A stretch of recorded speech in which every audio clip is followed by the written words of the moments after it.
Hello again. Welcome to Timber and Caliber.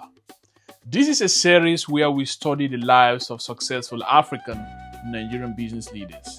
The purpose is not to celebrate wealth. The purpose, as usual, is to understand the journey.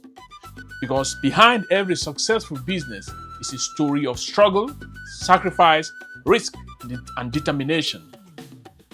Today's story is about a man who started life in humble circumstances, had little formal education, began trading as a teenager, and eventually built one of Nigeria's most successful indigenous oil companies. His name is Mohammed Indimi. Mohammed Indimi was born in Maiduguri, Borno State, Nigeria, on August 12, 1947. His father was a trader who dealt in hides and skins. From an early age, young Mohammed accompanied his father to local markets. While many children were playing, he was learning business. He was learning how to negotiate. He was learning how to buy and sell. He was learning how money moves. Looking back today, those market trips may have been the beginning of a remarkable entrepreneurial journey. One challenge he faced was education. His family could not afford formal Western schooling. He attended traditional Islamic education and later taught himself to read, write, and communicate effectively in English. That brings us to the first lesson from history, which is never allow a lack of resources to become an excuse for a lack of progress. Many people stop because they do not have everything they need. Successful entrepreneurs often start with what they have and keep moving forward.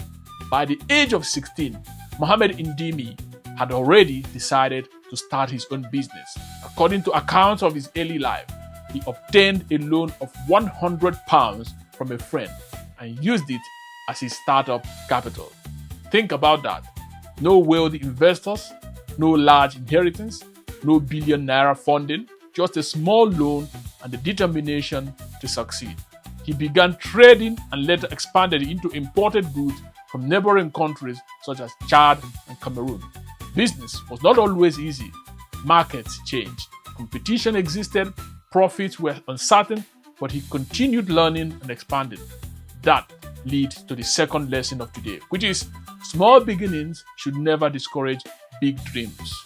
Many people are waiting for millions before they start. Many successful entrepreneurs started with very little. The difference was not money. The difference was action. As the years passed, Mohammed Indimi continued building experience and expanding his business interests. Then came a major turning point. In 1990, he founded Oriental Energy Resources. This was a bold move. The oil and gas industry was one of the most challenging and capital-intensive sectors in the country. Many people would have considered it too risky, but successful entrepreneurs often see opportunities where others see obstacles. The company secured oil assets and gradually developed its operations. Growth did not happen overnight.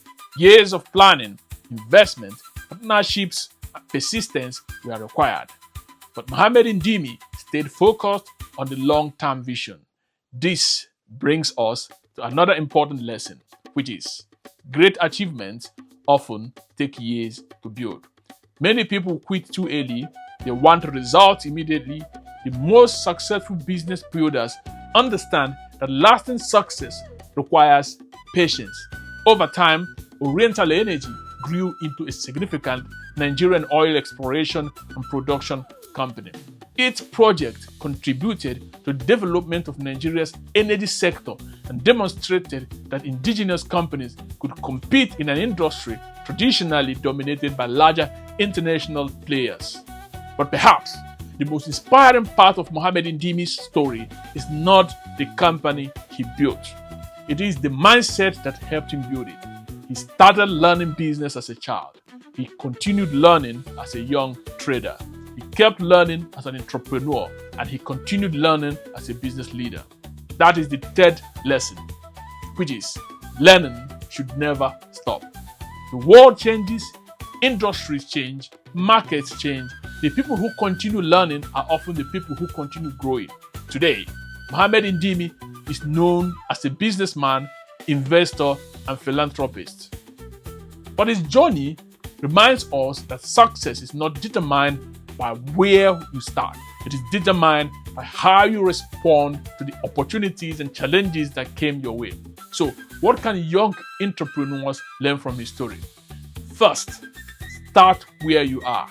Second, do not allow limited resources to limit your ambition. Third, think long term. Fourth, keep learning. And finally, remember that every large business once started as a small idea backed by courage and persistence. The story of Mohammed Indimi reminds us that extraordinary success can grow from ordinary beginnings. Sometimes, all it takes is a vision, a willingness to work, and the determination to keep going when others stop. I am Sopru Chukwu, and this has been Timber and Caliber, a series where we learn from the journeys of successful African and Nigerian business leaders so that the next generation can build businesses, create opportunities, and leave a lasting impact on society. Join me again for another episode of Timber and Caliber. Please leave a comment in the comment section, share this video, and follow us on this page. Thank you.